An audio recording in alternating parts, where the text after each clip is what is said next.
Budget బిల్లులు pass చేసుకునే ఒక రాజ్యాంగ అనివార్యతను పూర్తి చేయడానికి తూతూ మంత్రంగా సభను నడిపారు తప్ప నిజమైన ప్రజా సమస్యలు చర్చించడానికి ప్రభుత్వం ముందుకు రాలేదు. లేదు ప్రభుత్వం ఏదైనా మంచి కార్యక్రమాలు చేస్తే తనైనా చెప్పుకుంటారు. వాళ్ళు చేస్తున్నది ఏమీ లేదు గనక ఒక్క షార్ట్ డిస్కషన్ కూడా డిస్కషన్కు రాలేదు. ప్రజలు ఎదుర్కొంటున్నటువంటి 19 సమస్యల మీద బీఆర్ఎస్ పార్టీ షార్ట్ డిస్కషన్ పెట్టాలని మేము బీఏసీ మీటింగ్లో స్పీకర్ గారికి ప్రభుత్వానికి మా తరఫున ప్రతిపాదించాం. సరే, మేము ప్రతిపాదించిన ప్రజా సమస్యలపై ఏ ఒక్క అంశం మీద ప్రభుత్వం చర్చకు ముందుకు రాలేదు. పోనీ ప్రభుత్వమైన జనరల్గా ఏం చేస్తాయంటే గవర్నమెంట్స్ వాళ్ళ స్కీమ్స్, ఫ్లాగ్షిప్ ప్రోగ్రామ్స్ మీద షార్ట్ డిస్కషన్ పెడుతూ ఉంటారు. వాళ్ళు ఒక్క స్కీమ్ మీద, ఒక్క ఫ్లాగ్షిప్ ప్రోగ్రామ్ మీద కూడా ప్రభుత్వం కూడా చర్చకు పెట్టలేదు. అంటే వాళ్ళు చేసిందేమి లేదు కనుక, అంతా అరకొరగా ఆగమాగం చేసింది కనుక కనీసం వాళ్ళ కార్యక్రమాల మీద కూడా చర్చ పెట్టడానికి ప్రభుత్వం సాహసించలేకపోయింది, భయపడ్డది. సభా సాంప్రదాయాలను పూర్తిగా తిలోదకాలిచ్చారు. అసలు ఒక నియమము, నిబంధన, సభా మర్యాద, ప్రతిపక్షాల పట్ల కనీస గౌరవం లేకుండా అన్నిటినీ తుంగలో దొక్కింది ప్రభుత్వం. ముఖ్యమంత్రి గారైతే ఈ శాసనసభలో తొండల భాష, కండల భాష దీన్ని వాడుకునేందుకు ఉపయోగించుకున్నారు తప్ప ప్రజా సమస్యల మీద, ప్రతిపక్షాలు అడిగిన సమస్యల మీద ఒక్క దాని మీద కూడా సూటిగా సమాధానం చెప్పలేదు. Always diversion politics. ప్రతిసారి ప్రభుత్వం డిఫెన్స్లో పడ్డప్పుడల్లా ప్రతిపక్షాల మీద ఎదురుదాడికి పాల్పడడం, గత 10 ఏళ్ల గురించి మాట్లాడడం, తొండల భాష మాట్లాడు, కండల భాష మాట్లాడు. ఇది సంస్కారం కాదు. సభానాయకుడికి ఆ హోదాకు తగిన వ్యవహారం కానే కాదు. ప్రజల పక్షాన ప్రతిపక్షం ప్రశ్నించడాన్ని ఈ ప్రభుత్వం జీర్ణించుకోలేకపోయింది. బేసికల్లీ ప్రతిపక్షం ఈజ్ మెంట్ ఫర్ పీపుల్. ప్రజల పక్షాన ప్రశ్నించడానికే ప్రతిపక్షం. ప్రభుత్వ తప్పిదాలు ఎత్తి చూపడానికే ప్రతిపక్షం.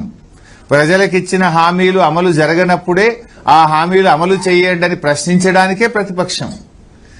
ఆ బాధ్యతను బీఆర్ఎస్ పార్టీ నిర్వహిస్తూ ఉంటే ఈ ప్రభుత్వం జీర్ణించుకోలేకపోతా ఉంది. ప్రశ్నోత్తరాల సమయం నుంచి మొదలుకొని బిల్లుల ఆమోదం వరకు ప్రతిసారి కూడా ప్రభుత్వ తీరు ఎట్లా ఉందంటే ఈ ప్రభుత్వానికి శాసనసభ అంటే ఒక గౌరవం లేదు, కనీస మర్యాద లేదు అనేటువంటిది స్పష్టంగా తేలిపోయింది. మేమేదైనా ప్రశ్నలు అడిగితే అసలు ఆ ప్రశ్నలు చర్చకు రాకుండా ప్రయత్నం చేస్తున్నారు. షార్ట్ మన మార్నింగ్ క్వశ్చన్ అవర్ ఏదైతే ఉంటుందో, మా క్వశ్చన్ 4వ క్వశ్చన్ 5వ క్వశ్చన్ ఉందనుకోండి, ఫస్ట్ క్వశ్చన్ మీదనే గంటన్నర నడుపుడు, ఆ క్వశ్చన్ రాకుండా చేస్తుడు. లేదంటే ప్రశ్నోత్తరాల సమయాన్ని ఎత్తివేసుడు. గత శాసనసభల్లో ఎప్పుడు చూసినా బడ్జెట్ రోజు కూడా ప్రశ్నోత్తరాల సమయం ఉండేది, అప్రాప్రియేషన్ రోజు కూడా ప్రశ్నోత్తరాల సమయం ఉండేది. అది basic responsibility of the assembly. కానీ ఎంత ఛాన్స్ దొరికితే అంత ప్రశ్నోత్తరాల సమయాన్ని లేకుండా చేయడం. గవర్నర్ ప్రసంగం రోజు 2 రోజులు గవర్నర్ ప్రసంగం మీద చర్చ, ప్రభుత్వ సమాధానం, 3 రోజులు ప్రశ్నోత్తరాల సమయాన్ని ఎత్తేసినారు. భట్టి గారు బడ్జెట్ ప్రవేశపెట్టినాడు, ప్రశ్నోత్తరాల సమయాన్ని ఎత్తేసినారు. లాస్ట్ 4 డేస్ ప్రశ్నోత్తరాల సమయాన్ని ఎత్తేసి ఆల్ టుగెదర్ 3-4 రోజులు కూడా పెట్టలే. సగం రోజులు కూడా ప్రశ్నోత్తరాల సమయాన్నే పెట్టలేదు. ఆ పెట్టిన సగం రోజులు కూడా మా ప్రశ్నలు 8వ ప్రశ్న 9వ ప్రశ్నగా పోస్ట్ చేయడం, ఆ ప్రశ్న రాకుండా చేయడం, చర్చకు రాకుండా చేయడం. అంటే ఎంత ప్రభుత్వం యొక్క డొల్లతనం, ప్రభుత్వం ఎంత భయపడతా ఉంది అనేది స్పష్టంగా అర్థమవుతుంది. ఇప్పుడు పనిచేసే ప్రభుత్వం అయితే సమాధానం ఉంటే ప్రశ్నల మీద చర్చించాలి కదా, ప్రభుత్వం ముందుకు రావాలి కదా. ప్రశ్నోత్తరాలే లేకుండా ఎత్తివేయడము, వచ్చిన ప్రశ్నలను చర్చకు రాకుండా చేయడం అంటేనే ప్రభుత్వం యొక్క డొల్లతనం, ప్రభుత్వం యొక్క వైఫల్యం చాలా స్పష్టంగా కనబడ్డది. ఏదైనా ఒక మంచి పబ్లిక్ ఇష్యూ మీద డిస్కషన్ జరిగితే శ్రీధర్ బాబు గారు ఏమంటాడు, లేచి ఎలియా మినిస్టరు, లేదండి షార్ట్ డిస్కషన్ పెడదాం. మూసీ మీద డిస్కషన్ వచ్చింది. మూసీ అంటే మీరు 10,000 గృహాలు కూలుస్తాము అంటున్నారు, 3,200 ఎకరాలు భూసేకరణ చేస్తామని గవర్నమెంటే గెజిట్ ఇచ్చింది. 10,000 గృహాలు అంటే 50,000 ప్రజల జీవన్మరణ సమస్య. 50,000 ప్రజలు కంటి మీద కునుకు లేకుండా, నిద్రాహారాలు లేకుండా ఉన్న ప్రజల గురించి మాట్లాడదామంటే షార్ట్ డిస్కషన్ పెడదామంటాడు. వస్తుందా షార్ట్ డిస్కషన్? ఒక్క షార్ట్ డిస్కషన్ అన్న పెట్టిందా?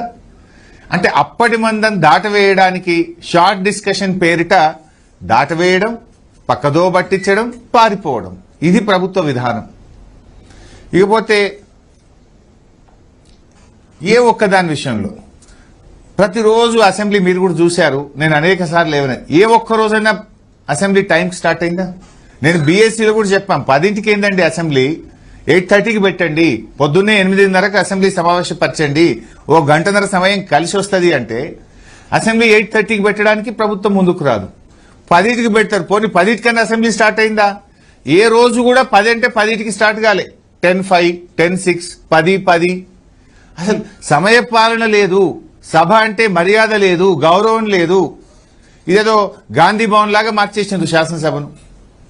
గాంధీ భవన్లో మీ ఇష్టం ఉన్నట్టు చేసుకోండి. శాసనసభ అంటే అన్ని పక్షాలది, అత్యున్నత ప్రజాస్వామ్య విలువలు కలిగిన చట్టసభ. ఈ చట్టసభ ప్రతిష్టను, గౌరవాన్ని కూడా మంటగలిపే విధంగా ప్రభుత్వం యొక్క వ్యవహార శైలి ఉండే. House adjourned for tea break అంటారు. టీ బ్రేక్ ఎంతసేపు ఉంటుందండి? 10 నిమిషాలు ఉండాలి. House adjourned for lunch break అంటారు. లంచ్ అంటూ అర్ధగంట 45 నిమిషాలు ఉండాలి. ముఖ్యమంత్రి ఢిల్లీకి వెళ్ళి వస్తున్నాడు అని 4 గంటలు మళ్ళీ సభను బెల్లే కొట్టరు.